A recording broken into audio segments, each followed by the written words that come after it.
다 같이 읽겠습니다. 나는 지난 세월과 하나님이 나를 보호하시던 때가 다시 오기를 원하노라. 그때에는 그의 등불이 내 머리에 빛이었고 내가 그의 빛을 힘입어 암흑에서도 걸어다녔느니라. 내가 온기왕성하던 날과 같이 지내기를 원하노라.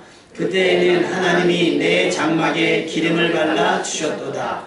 그때에는 전능자가 아직도 나와 함께 계셨으며 나의 젊은이들이 나를 둘러 있었으며 저주로 내 발자취를 씻으며 바위가 나를 위하여 기름 시내를 쏟아냈으며 그때에는 내가 나가서 성문에 이르기도 하며 내 자리를 거리에 마련하기도 하였느니라. 아멘.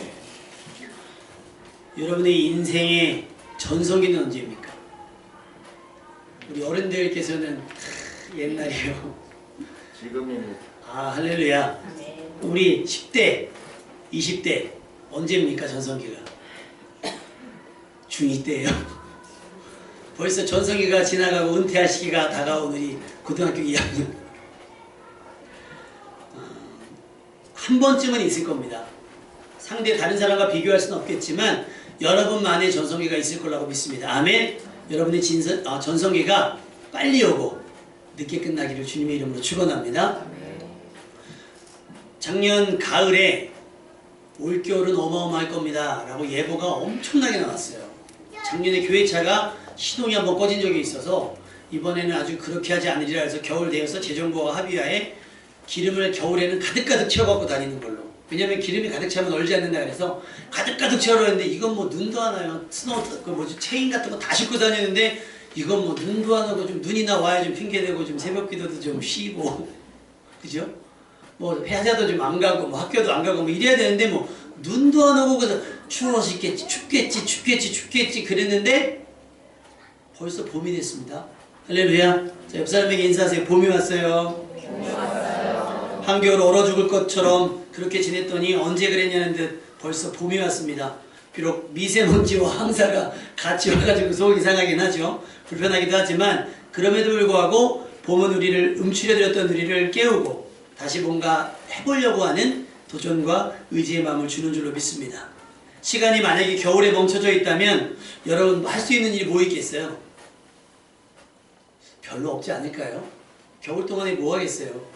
동물들처럼 겨울잠이라도 한바탕 잘 수 있으면 좋을 텐데 동물들에게 겨울은 수면 내시경처럼 자고 일어나면 끝나버리는 그런 날들일 거란 말이죠. 그런데 우리는 맨정신으로 이 겨울을 나야 하잖아요. 다행히 이 겨울이 지속되지 않고 얼마 지나지 않으면 끝난다라고 하는 기대와 소망이 있기 때문에 겨울을 참아낼 수 있다고 생각을 합니다. 때로는 죽은 듯 견뎌내면 곧 지나가 지금처럼 새봄을 맞이하게 되는 줄로 믿습니다. 자, 봄이 왔습니다. 여러분 뭐 하시겠어요?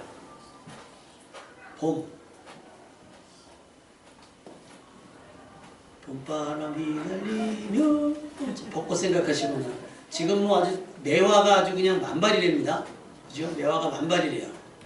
따라합시다. 꽃보다 말씀이다. 아멘. 꽃 보고 설레지 마시고 말씀 읽고 설레시길 바랍니다. 아멘. 꽃 구경에 설레지 마시고 예배에 설레시길 바라요. 아멘. 그것이 구원받은 사람과 구원받지 않는 사람의 차이인 거예요. 게으른 사람은요 저녁에 눕잖아요.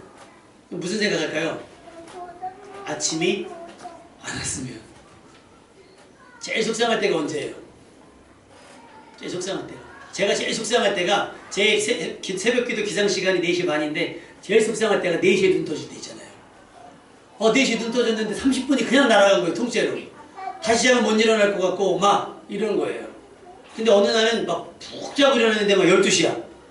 이건 이틀 자는 것 같아요. 이틀 자는 것 같아요. 아침이 빨리 오는 것을 불편해하는 사람은 게으른 사람이에요. 봄이 오는 걸 싫어하는 사람도 마찬가지입니다. 게으른 사람입니다. 그럼 반대로 주님의 날이 오는 것을 싫어하는 사람은 누구일까요? 구원받지 못한 사람입니다.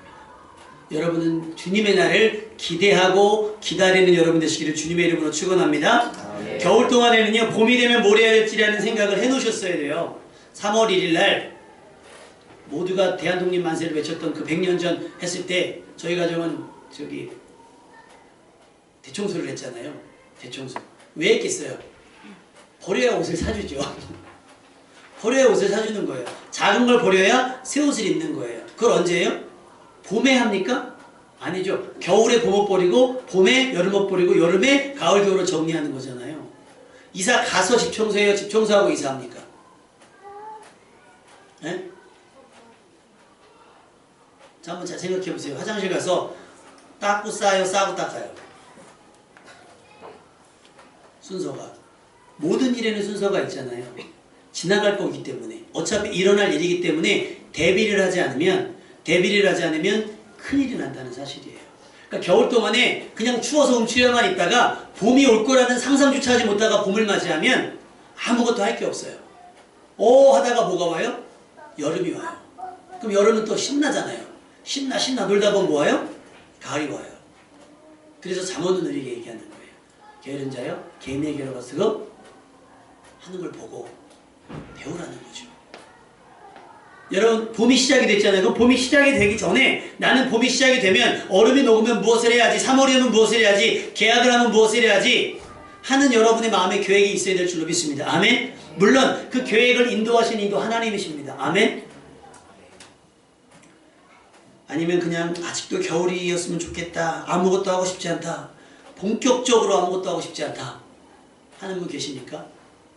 게으름의 끝은 멸망입니다. 욥은 어땠나 볼까요? 욥을 보면 욥기 1장에 보면요, 욥기 1장 1절부터 욥은 전성기로 시작이 됩니다. 근데 왜 그의 인생이 전성기였는지를 우리가 알 수 있게 돼요. 욥기 1장 1절에 보면 그는 온전하고 정직하여 하나님을 경외하며 악에서 떠난 사람이다 라고 아예 선언을 하고 시작이 돼요. 그 사람에게 하나님께서 어떤 복을 주셨는지 욥기 1장에 보면 기록이 되어져 있습니다. 그러니까 욥은 일단 그냥 막 전성기예요. 그래서 여기 원기왕성하다라고 하는 말 뜻이 있죠. 본문에 원기왕성하다라고 하는 뜻이 우리로 해석하면 가을 수확기예요. 가을 수확기. 그러니까 그냥 다 쌓아놓은 거죠. 넘치는 거예요. 근데 여러분 가을이 그냥 옵니까? 가을이 그냥 돼요? 눈 뜨면 가을 돼요? 아니죠.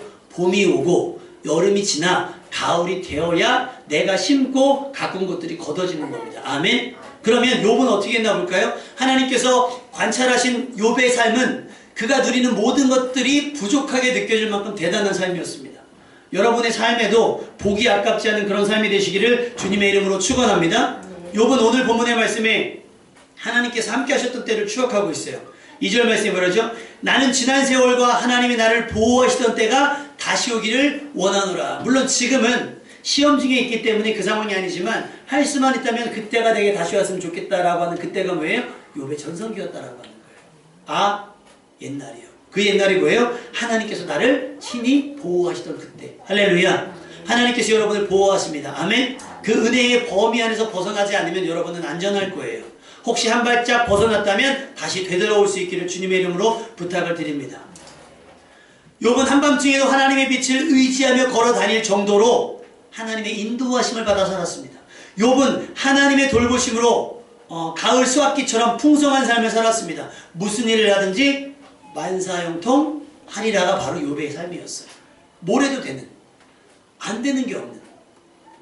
전능하신 하나님께서 욥에게만큼은요 그 능력을 아끼지 않으셨습니다. 많은 것을 부어주시고 또 부어줘도 아깝지 않을 만큼 욥의 믿음은 대단했다는 거예요. 여러분 깨달아야 될 게 뭔지 아십니까?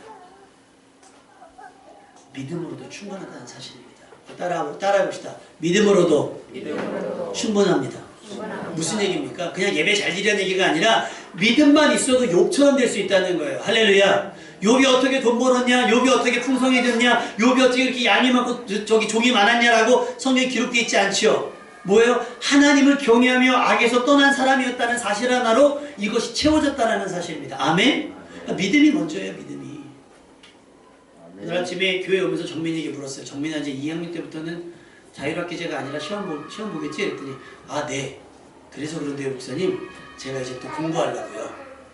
그래서 오후 예배를 못 드릴 수도 있다는 거예요. 그래서 저는 의아한 거예요. 그동안 뭐하고 주일날 정민이 믿음이 시집가도 우리 교회를 떠나지 않는 믿음이니까 얘기를 하는 거예요. 시험을 1년 동안 안 봤잖아요. 근데 이제 시험을 본다고 하니까 뭐 한다는 거예요? 준비한다는 거예요. 준비한다는 거. 자, 그럼 보세요. 하나님 입장에서 누구에게 은혜를 주시고 누구에게 지혜를 주실까? 일주일 동안 월요일부터 토요일까지 열심히 공부하고 주일날 온전히 예배드리는 사람. 2번, 월요일부터 토요일까지 하고 싶은 거 막 하다가 주일날 하필이면 예배 시간에 공부하려고 하는 사람. 누구에게 은혜 주시겠어요? 만약에 월요일부터 토요일까지 공부했는데도 이해가 안 가고 납득이 안 가고 성적이 안 오르면 주일날 공부하세요. 근데 우리 하나님은 먼저 그의 나라와 그 일을 구하면 나머지는 그냥 주십니다. 아멘? 아멘. 묻지도 따지도 않고 믿음 보고 주시는 거예요. 아멘? 아멘. 믿음 보고 주시는 거예요. 믿음 보고. 보증이 있어야 되잖아요. 보증. 그 보증이 뭐예요? 믿음. 그 믿음은 뭘로 나타나요? 예배와 기도와 말씀에 대한 태도로 나타나는 거예요. 그런데 믿음을 제쳐놓고 나서 내가 인위적으로 욥이 가졌던 것을 가지려고 해봐요. 안 가져집니다.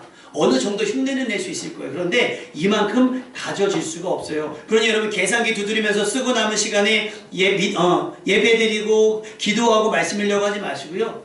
먼저에 먼저. 따라합시다. 먼저. 옆 사람 넉살 잡으시면 안 되고 먼저입니다. 시작. 사람이 먼저가 아니라 하나님이 먼저입니다. 아멘. 하나님이 먼저예요. 예배가 먼저고 말씀이 먼저예요. 한번 그렇게 살아보시라고요. 왜 욥의 인생이 전성기였는가? 욥의 믿음이 대단한 건요. 그럼에도 불구하고 욥은 풍요를 자랑하지 않았습니다. 혹시라도 그 풍요 속에서 하나님을 잊어버릴까? 혹 그 흥청망청 됨에서 자녀들이 범죄할까? 하나님 앞에 제사하며 속죄했던 사람이 바로 욥이었다는 사실이에요. 그러니 하나님이 욥을 자랑할 수밖에 없잖아요. 가끔 저한테 전화하는 목사님이 있어요. 자기가 받았던 은혜를 자랑을 해요. 부목사님이신데 참 성도님이 어떻게 좋고 교회에서 무슨 일이 있었고 막 얘기하면 제가 다 듣고 있다가 우린 이번에 이런 일이 있었고 우린 이번 일이 있었어요. 그럼 나도 갚아줘야 되잖아요. 간증을 들었으니까 나도 간증을 해요. 어떻게 형님은 이길 수가 없다. 그렇게 얘기를 해요. 그러면서 토요일날 바이올린을 교회에서 하거든요. 그래서 왜 오산교회에 있는 집사님 자녀가 바이올린을 해요. 그래서 오는 거예요. 그러면서 느닷없이 그 현정건 집사님께서 그 얘기를 하는 거예요. 목사님, 이제는 교회를 건축하실 때가 되지 않았나요? 그래요. 본인네 교회 건축했다고 건축이 쉬운 줄 알고 막 얘기를 하시는 거예요. 왜요? 그랬더니 아니 그냥 그래요. 그러면서 옆에서 그 아내 되는 집사님이 목사님 주일날 몇 명 예배 드리세요? 그랬더니 20명 좀 넘어요. 그랬더니 그 남자 집사님이 하시는 말씀이 아닌데 목사님 제가 여기 토요일에 올 때마다 저거 스티커 셔보거든요. 지난주에 15명 왔던데요. 여러분 혹시 세보십니까? 몇 명 왔는지? 자기 것도 안 붙이니까 자기 이름 있나 없나 좀 보세요. 자기 이름 있나 없나. 자기 거 예배 드렸으면 붙이세요. 이게 생명책의 출석부라고 생각하고 붙이세요. 그랬더니 지난주에 주일날 세워봤더니 15명이라는 거예요. 근데 목사님 15명 나왔는데 그래서 제가 그랬죠. 목사님들 가정 4명이 빠졌죠? 자꾸 진짜네요? 4명 빠졌죠. 그럼 몇 명이에요? 월요일부터 토요일까지 공부하라면 이렇게 바로바로 안 나오는 거예요. 고등학생, 중고등학생들. 주일날 공부하려고 그러니까 계산이 안 되지. 자, 스티커 15명 붙이고 목사님 가정 4명 포함하면 몇 명? 여러분, 지난주에 나왔던 학생들 손 들어봐요. 하나, 둘, 셋, 넷, 다섯, 여섯. 대학생 청년 내리시고 셋, 넷, 다섯 명. 그럼 몇 명이에요? 24명. 그죠? 할렐루야. 보이지 않는 숫자가 그만큼 있다는 거예요. 저기 24명 나왔는데 그랬더니 되게 뭐라 그럴까요? 본인이 되게 좋아하면서 야 진짜 건축해야겠는데요? 웃으면서 그런 얘기를 하는 거예요. 근데 여러분 예배가 우선이에요? 건축이 우선이에요?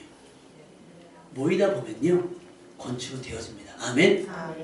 모이다 보면 공간은 넓어지게 되어 있습니다. 아멘? 우리 역한을 얻을 줄 누가 알았어요? 우리 정민이가 그 유아실 창문을 혀로 빨아먹지 않았으면 이거 안 넓혔어요. 정민이가 설교하는데 창문 유아실이 저쪽에서 지금 컴퓨터 자리가 유아실이었거든요. 브라인드를 열고 나더니 애들을 거기다 다 가둬놓으니까 그때 한 25명 됐잖아요. 애들 조그만 애기들 막. 그러니까 정민이가 살 수가 없었나 봐요. 창문에 붙어가지고 난 여기 설교하고 나를 눈 맞췄는데 이렇게 너는 기억이 안 날 것이다. 너는 기억이 안 나. 그리고 아이들이 가장 하는 말 밥은 언제 주나요? 우리 예배를 끝났는데 왜 밥을 안 주나요? 식당이 여기 있었어요. 여기 유아실이 식당이었었거든요. 그러니까 막 그 공간 속에서 있다가 도저히 안 되니까 어떻게 됐어요? 주일학교 아이들을 모아뒀더니 뭐가 생겨요? 공간이 생기더라. 할렐루야. 그러니까 먼저 무엇인가가 중요한 거예요. 여러분의 삶이 잘 되기를 원하십니까? 여러분의 삶이 잘 되기를 원하시면 예배 드리세요. 아멘. 여러분의 삶의 길을 찾기를 원하십니까? 그러면 말씀을 읽으십시오. 아멘. 욥은 그렇게 살았던 사람이에요. 그랬더니 뭐가 돼요? 보태주시잖아요. 하나님께서. 돈도 명예도 권세도 동방의 의인 이와 같은 사람이 없던 겁니다. 할렐루야. 그런 사람이 되시기를 주님의 이름으로 축원합니다. 그러니 하나님께서 욥을 자신 있게 자랑하시죠. 그러니까 사단이 그러는 거예요. 아, 하나님 이유 없이 그렇게 하나님을 경외하는 사람이 세상에 본 적이 없어요. 뭐가 있겠죠? 혹 재물을 많이 주어서 자손을 잘 주어서 근심 걱정이 없으니 그런 것 아니겠습니까? 그래 그러면 그 생명만 해야지 말고 네가 할 대로 해봐. 하루아침에요. 엄청난 일이 임합니다. 하나님께서 사단에게 욥을 시험하도록 허락하셨을 때 무슨 일이 생겨요? 욥의 인생은 하루아침에 멸망됩니다. 멸망. 욥은 재산과 자녀를 한꺼번에 잃었습니다. 본문에 성경에 보면 뭐라고 되어 있냐면 종들이 달려와 아직 말하는 동안에 사건과 사고가 계속되는 거예요. 재산을 빼앗겼습니다. 이 종이 말이 끝나기도 전에 또 다른 종이 와서 자식들이 다 죽었습니다. 도련님들이 다 죽었습니다. 말하기도 전에 또 와서 무슨 일이 있었습니다. 다 뺏긴 거예요. 하루아침에. 전혀 예상하지도 못했고 전혀 경계하지도 못했고 전혀 대비하지도 못했던 일이 갑자기 일어난 겁니다. 갑자기. 전혀 예상하지도 못한 최악의 상황들이 계속됐습니다. 그렇게 무방비 상태로 욥은 자기 생명을 빼고 모든 것을 다 잃었습니다. 거기에 심지어 자기 몸까지 병들어 있었어요. 함께하던 아내가 얘기합니다. 이쯤 되면 하나님을 욕하고 죽어야 되는 거 아니냐. 아내가 그렇게 얘기할 정도면 그 삶이 얼마나 처참하겠습니까? 그 영화롭던 그 영광스럽던 욥의 모습은 어디 갔어요? 그 전성기를 구가하던 전성기를 달리던 욥의 모습은 어디 있습니까? 지금 흔적도 없이 찾아볼 수 없잖아요. 기와장으로 막 피가 나도록 몸을 긁고 욥의 인생은 처참해졌습니다. 뭐 어떤 힌트도 없고 대비를 할 겨를도 없이 절정에서 뭘로요? 절망으로 떨어져 버린 겁니다. 계절로 비유하자면 봄이 겨울이 지나면 싹 이제 싹 가서 봄이 옵니다. 하고서 봄이 오면 쫙 준비하고 있다가 날씨가 싹싹 더워지면 여름이 와야 우리도 준비를 하잖아요. 근데 오늘은 막 봄처럼 있다가 내일은 갑자기 한겨울에 영하 20도. 그만 또 겨울잠바 다 꺼내가지고 준비 다 했는데 내일은 영상 40도. 이러면 사람이 살겠어요, 죽겠어요? 죽는 거예요. 대비를 못하면 죽는 거예요. 욥이 설마 이런 일이 있을까라고 의심을 해본 적도 한 번도 없어요. 의문을 가져본 적도 없고 이런 상상조차도 해보지도 않았어요. 갑자기 맺습니다. 욥이 자기가 겪은 이 상황을 욥기 7장 16절 19절에 이렇게 고백을 합니다. 세 번역에 나는 이제 사는 것이 지겹습니다. 영원히 살 것도 아닌데 제발 나를 혼자 있게 내버려 두십시오. 내 나날이 허무할 따름입니다. 사람이 무엇이라고 주께서 그를 대단하게 여기십니까? 어찌하여 사람에게 마음을 두십니까? 어찌하여 아침마다 그를 찾아오셔서 순간순간 그를 시험하십니까?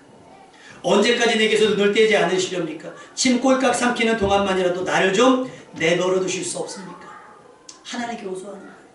좀 이쯤 되면 그냥 저를 내버려 두시면 안 되겠습니까? 사는 것도 괴로우니 나 침 꼴깍 삼키는 그 잠깐 동안에는만이라도 내가 좀 어떻게 좀 이 상황에서 좀 놓임 같으면 좋겠습니다. 라고 이야기를 하는 거예요. 사는 게 더 고통스럽고 생존이 더 불행하게 느껴질 만큼 그의 인생은 참혹했습니다. 혹시 여러분에게 이런 날들이 있습니까? 만약 있었다면 그런 날들을 어떻게 견뎌오셨습니까? 참 잘하셨습니다. 욥도 다른 거 없었어요. 그냥 버티고 또 버틴 거예요. 친구들이 오해하고 시비해도 꿋꿋이 욥은 버티고 또 버텨냈습니다. 그리고 그런 와중에 욥은 뭐라고 확신하죠? 이 과정, 이 겨울 같은 날들, 나를 벼랑 끝으로 이 사망의 영침을 골짜기로 때렸던 이 모든 상황들을 지나고 나면 내가 정금과 같이 나올 것이다. 할렐루야. 이것도 하나님이 나를 연단하시는 과정, 내게 묻어있는 뭔가를 깨끗하게 털어내는 과정이지 않을까. 그러니 내가 참고 견뎌야지라고 생각을 하는 거예요. 우리는 어려운 일 당하면 부터 생각하죠? 서운함부터 나와요. 하나님 왜 그래요? 내가 하나님한테 뭘 잘못했어요? 하나님 그래 그럼 너 잘못한 거 내가 처음부터 나열해 볼까? 하시면 여러분 어떻게 하시려고 그래요?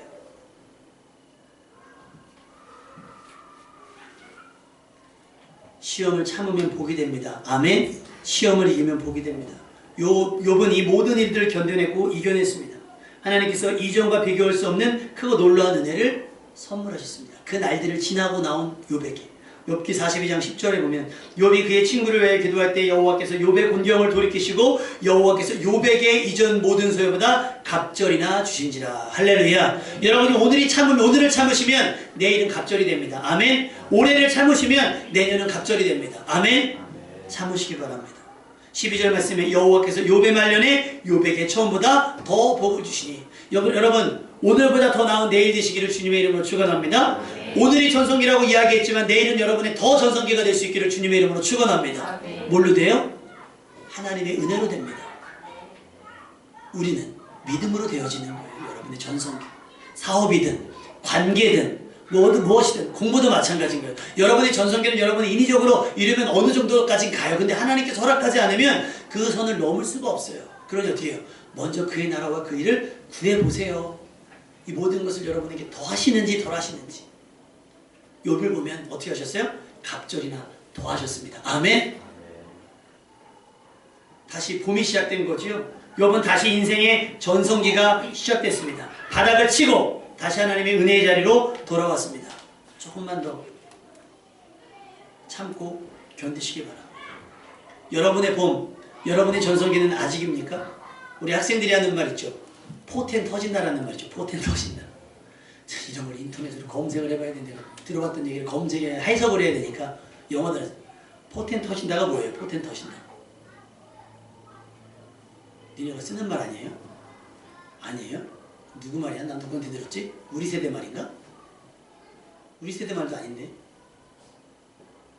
포텐셜 터진다. 그러니까 그런 거 있어요. 만약에 어떤 선수가 막 어느 경기에서 갑자기 전에 이런 사람이 이런 선수였을까라고 생각하지 못할 만큼 너무 잘해가지고 최고 기록 스코어 하이스코어를 이뤘어요. 자기 기록 중에 기록 갱신했어요. 그때 포텐 터졌다라고 그래요. 그 사람의 포텐이 터졌다. 그 사람의 안에 있던 잠재력이 가능성이 갇혀있지 않고 어떻게 다 터졌다라고 하는 거예요. 할렐루야. 그 잠재력을 누가 주시게요? 하나님이 주시는 거예요. 아멘. 하나님이 주시고 믿음으로 키워내는 거예요. 아멘. 들에서 양치던 다윗이 왕이 될 줄 누가 알았겠으며 그냥 아버지 사랑만 받고 있던 요셉이 총리가 될 줄 누가 알았겠습니까? 아멘. 하나님께서 보내시고 하나님께서 키워내실 거예요. 아멘. 그런데 그런 사람들에게는 반드시 뭐가 있더라? 겨울과 같은 날들이 있더라는 거예요. 그 겨울이 지나야 그들의 인생에도 봄이 온다는 사실이에요. 우리는 아무 때나 봄이 되게 할 수 있어요, 없어요? 아, 내일부터 봄이 해야지. 아니야. 내일부터 여름일 거야. 우리가 그렇다고 해서 되는 게 아니에요. 우린 그저 어떻게 해요? 오기를 기다릴 수밖에 없잖아요. 욥이 그랬던 것처럼 봄이 오지 않는 경우는 없어요. 어쩌면 우리에게도 이미 봄이 왔는지도 몰라요. 다만 우리가 실감하지 못해서 아직도 겨울로 착각하고 있는 것인지도 몰라요. 여러분 혹시 이 시를 들어보셨을 거죠? 제목은 들어보셨을 거예요. 빼앗긴 들에도 봄은 오는가. 1926년 시인 이상화 씨가 개벽이라고 하는 책에 쓴 시인데요. 저도 제목만 읽어보고 이번에 처음 읽어봤어요. 제가 한 구절 읽어드릴게요. 지금은 남의 땅 빼앗긴 들에도 봄은 오는가. 나는 온몸에 쌀을 받고 푸른 하늘 푸른들이 맞붙은 곳으로 가르마 같은 눈길을 따라 꿈속을 가듯 걸어만 간다. 입술을 담은 하늘아 들아 내 맘에는 내 혼자 온 것 같지를 않구나. 네가 끌었느냐 누가 부르더냐 답답하라 말을 해다오. 바람은 내 귀에 속삭이며 한 자옥도 섰지 마라. 옷자락을 흔들고 종다리는 울타리 넘어 아가씨같이 구름 뒤에서 반갑다 웃네. 고맙게 잘 자란 보리밭아 간밤 자정이 넘어 내리던 고운 비로 너는 상당 같은 머리털을 감았구나. 내 머리조차 가뿐하다. 혼자라도 가쁘게 나가자. 마른 논을 안고 도는 착한 도랑이 젖먹이 달리는 노래를 하고 제 혼자 어깨춤만 추고 가네. 나비 제비야 깝치지 마라. 맨드라미 들막고채도 인사를 해야지. 아주까리 기름 바른 이가 지신 매던 그 들이라 다 보고 싶다. 내 손에 호미를 쥐어다오. 살진 젖가슴과 같은 부드러운 이 흙을 발목이 시리도록 밟아도 보고 좋은 땀조차 흘리고 싶다. 강가에 나온 아이와 같이 짬도 모르고 끝도 없이 닿는 내 호나 무엇을 찾느냐 어디로 가느냐 웃어 웃다 답을 하려무나. 나는 온몸에 풋내를 띠고 푸른 웃음 푸른 소름이 어우러진 사이로 다리를 절며 하루를 걷는다. 아마도 봄신령이 짚혔나 보다. 그러나 지금은 들을 빼앗겨 봄조차 빼앗기겠네. 봄에 대한 아름다움을 서사했는데 뭐예요? 나라를 빼앗겼더니, 들을 빼앗겼더니 봄도 빼앗겼나 보다. 봄이 왔는데 봄이 안 왔겠어요? 1926년에는 봄이 안 왔겠어요? 그때는 지금보다 우리나라가 훨씬 더 금수강산이었을 텐데요. 봄, 여름, 가을, 겨울이 지금보다 더 선명하고 화창하게 임했을 겁니다. 그런데 문제가 뭐예요? 나라를 빼앗긴 소름이 가득 차다 보니까 봄을 만끽하지 못하는 거예요. 봄이 되면 뭐합니까? 농사지면 뭐합니까? 내 것이 되지 않는 걸. 그러니 봄은 왔으나 봄을 느끼지 못하고 있는 거죠. 얼마나 가슴 아픈 일입니까? 여러분은 어떻습니까? 정말 여러분 인생에 봄이 오지 않은 겁니까? 하나님의 응답이 오지 않은 겁니까? 하나님의 은혜가 임하지 않는 걸까요? 과연? 아닐 겁니다. 이미 왔을 거예요. 여러분의 마음이 겨울이었는지도 몰라요. 아니면 여러분의 마음이 냉랭하고 여러분의 마음이 강팍하다 보니 꽃피는 봄이 더 잔인하게 느껴져서 외면하고 있는 건지도 모릅니다. 여러분, 더 이상 봄까지 빼앗기지 않는 여러분 될 수 있기를 주님의 이름으로 부탁을 드립니다. 봄을 맞이하십시오. 봄을 봄으로 인지하고 봄을 맞이할 준비를 하십시오. 영화 쇼생크 탈출에서요, 그 주인공과 같이 옥살이를 하던 사람이 나이가 많은 어르신이 됐어요. 할아버지가 됐는데 뭐 노인이 됐으니까 뭐 감옥 안에서 무슨 잘못을 했겠어요. 그러니까 가석방이 나옵니다. 전혀 예상하지 못하게. 그래서 가석방 기간 동안에 뭘 하냐면 사회 적응 훈련을 해요. 사회 적응 훈련. 우리 장로님이 그 은퇴하시고 감옥에 나오신 게 아니고 헷갈리지 마세요. 하셨던 말씀이 공무원 생활만 오래 하다 보면 아무래도 사회적 괴리가 있어서 사회 적응 훈련을 나라에서 시켜주신다고 그러더라고요. 공무원들도. 근데 그래서 여러분 그거 아세요? 정년퇴직하고 사기를 가장 많이 당하는 집단 하나가 군인. 사회하고 다른 삶을 살았던 사람이잖아요. 운동선수. 공무원도 그럴 수 있다고 생각을 해요. 그 체계적인 삶 속에 있다가 좀 덜 체계적인 세상 속에 나오면 아무래도 유혹이 많다 보니 그럴 수 있어요. 근데 감옥에 살았으니 뭐 감각이 있겠습니까? 지금처럼 인터넷이 있어서 소식을 접할 수 있는 것도 아니고. 이 사람이 마트 같은 데서 일합니다. 근데 몸에 밴 습관은 뭐예요? 감옥에서 생활하던 거예요. 화장실 다녀도 되겠습니까? 매니저가 막 야단치던 거예요. 무슨 나중에 결과가 어떻게 됐냐면 이 노인이 자살을 합니다. 자유를 갈망해 본 적이 없는 거예요. 감옥에만 있다 보니까. 자유를 줬는데 자유를 어떻게 누려야 될지 모르니까 자유를 줬음에도 불구하고 감옥처럼 생활을 하다가 오히려 감옥이 편한 거예요. 그 자유, 봄을 만끽하지 못한 거예요. 그래서 자살을 선택해요. 혹시 여러분도 그렇지 않습니까? 하나님께서 여러분을 자유케 하시고 하나님께서 여러분에게 은혜를 주셨음에도 불구하고 여러분 예전에 은혜 받기 이전의 삶의 습관 속에서 그런 생각의 습관, 가치관의 습관 속에서 그 은혜를 받아들이지 못해서 여전히 겨울인 것처럼 착각하고 있는 것은 아닌가요?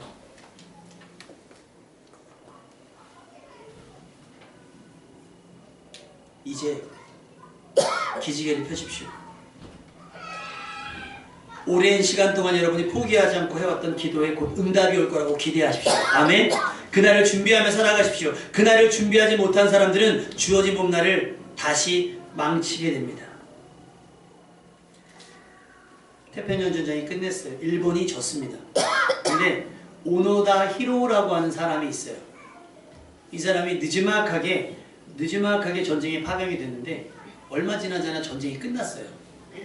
근데 이 사람은 얼마나 날쌘지 모두가 잡혀갈 때 혼자 숨었어요.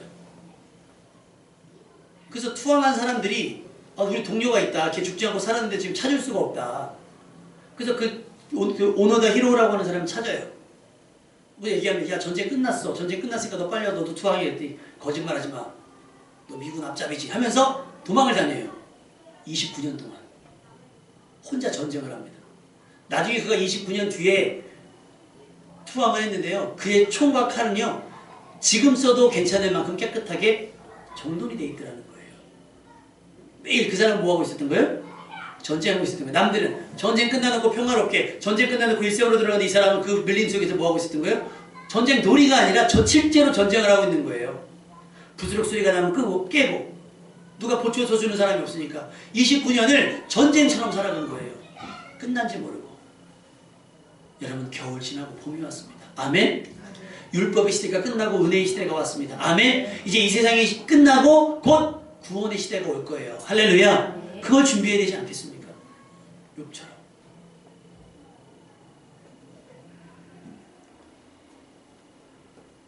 모두가 봄을 맞이하고 생명력 있는 삶을 살 때 어리석게도 혼자만의 겨울에 갇혀서 목숨 건 전투를 하고 있었던 미련한 사람처럼, 또 자유가 허락되었음에도 불구하고 그 자유를 만끽하지 못해서 결국 거기서 목숨을 잃게 되는 쇼생과 탈출하는 한 배우처럼 여러분은 어떻습니까? 과거의 실패, 실수에 갇혀서 지금의 봄을 느끼지 못하는 것은 아닙니까? 욥처럼 겨울을 견뎌내십시오. 아멘? 그럼 봄이 옵니다. 그리고 봄은 봄처럼 맞이하십시오. 봄이 시작됐습니다. 옷을 갈아입고 여러분의 삶을 대청소하고 새 봄에 행할 생명력 있는 넘치는 일을 참여할 수 있기를 부탁을 드립니다. 누가복음 10장 8절 말씀에 내가 저놈을 잘라버려야지 주인이 얘기합니다. 포도원의 주인이 얘기합니다. 그랬더니 거기서 동산지기가 뭐라고 얘기를 하냐면, 가만 둬 보세요. 제가 금년에 한번 더 보세요. 제가 특별히 두릅하고 거름을 줄이니 땅을 다 개간을 하고 많이 비료도 많이 주고 한번 신경을 써서 갖고 볼 테니, 만약에 그럼에도 불구하고 열매를 맺자면 그때 찍어버리셔서 그래요. 여러분에게 하나님께서 봄날을 주신 이유는 여러분에게 심기 위함인 줄로 믿습니다. 아멘. 또 하나의 열매를 바라고 여러분에게 뭔가 생명력 있는 무언가를 심기 원함인 줄로 믿습니다. 아멘. 근데 게을르면 어떡해요? 나태하면 어떡해요? 겨우 내내 여러분이 키워놨던 믿음의 배짱들, 여러분의 믿음의 맷집들을 가지고 봄을 맞이할 수 있기를 부탁을 드립니다. 욥의 인생이 뭐가 됐다 그랬어요? 2배가 됐다 그랬잖아요.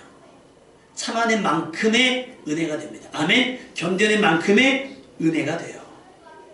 여러분의 걸음이 애굽에 갇혀 있으면 안 되고요. 우리의 걸음이 겨우 광야에 머물러 있으면 안 됩니다. 우리의 걸음은 어떻게 돼야 돼요? 한 걸음이라도 더 약속의 땅에 가까워져야 될 줄로 믿습니다. 아멘. 그것이 전성기가 되는 거예요. 그 나아가는 과정이 전성기인 거예요. 쉽게 올라갔다 뚝 떨어지는 것이 아니라 한번 올라가면 주님 오는 그날까지 쫙 전성기 되는 그런 인생이 되어야 되지 않겠습니까? 욥처럼.